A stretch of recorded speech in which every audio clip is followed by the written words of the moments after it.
বরগুনার বিষখালী নদীর পাড়ে ফুলজুরি সহ বিভিন্ন পয়েন্টে অবৈধ জাল দিয়ে মাছ শিকার করা হয়। অনুসন্ধানে জানা যায়, স্থানীয় ফুলজুরি বাজারে দেদারসে বিক্রি হয় বিভিন্ন অবৈধ জাল। বিষয়টি মৎস্য কর্মকর্তাকে জানালে জেলা প্রশাসন, মৎস্য বিভাগ, ভোক্তা অধিকার, নিরাপদ খাদ্য কর্তৃপক্ষ ও পরিবেশ অধিদপ্তর যৌথ অভিযানে নামে। অভিযানে একটি দোকান ছাড়াও বাড়ি ও গুদামে পাওয়া যায় বিপুল পরিমাণ অবৈধ জাল।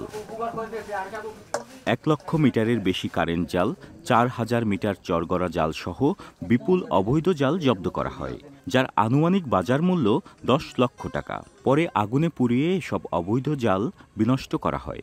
সকালে এখন টিভির বরগুনা জেলা প্রতিনিধি আমাকে ওভার ফোনে জানান যে বরগুনার ফুলঝুরি বাজারে কিছু অবৈধ কারেন্ট জালের পাওয়া গিয়েছে। তো আমি তখনই জেলা প্রশাসনের সাথে কন্ট্যাক্ট করি এবং একজন ম্যাজিস্ট্রেটকে সাথে নিয়ে আমরা মোবাইল কোর্টে বের হই। এর বিরুদ্ধে আমাদের প্রতিনিয়ত অভিযান চলবে। আমি এখন টিভিকে থ্যাঙ্কস জানাই। যদি আপনারা আরও কোনো তথ্য অবশ্যই আমাদের জানাবেন, আমরা আপনাদের অলওয়েজ স্বাগতম জানাই। অবৈধ জালের পাশাপাশি প্রশাসনের অভিযানে আরও জব্দ করা হয় 280 কেজি পলিথিন ও অবৈধ খাদ্যজাত পণ্য। জেলা মৎস্য অফিসারের থ্রুতে আমরা জানতে পারি এখানে বিপুল পরিমাণ কারেন্ট জাল এখানে রয়েছে। তো সেই প্রেক্ষিতে আমরা এখানে এসে অভিযান পরিচালনা করি এবং অভিযান পরিচালনা করার পর আমরা দেখতে পারি যে এখানে একটু বিপুল পরিমাণ কারেন্ট জাল এবং অবৈধ কিছু জাল রয়েছে, সেগুলো আমরা সবই জব্দ করেছি। আর পলিথিন প্রায় আমরা 280 কেজি পলিথিন এখানে জব্দ করেছি।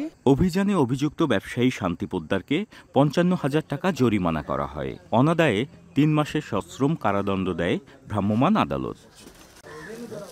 জিয়াদ মাহমুদ, এখন, বরগুনা।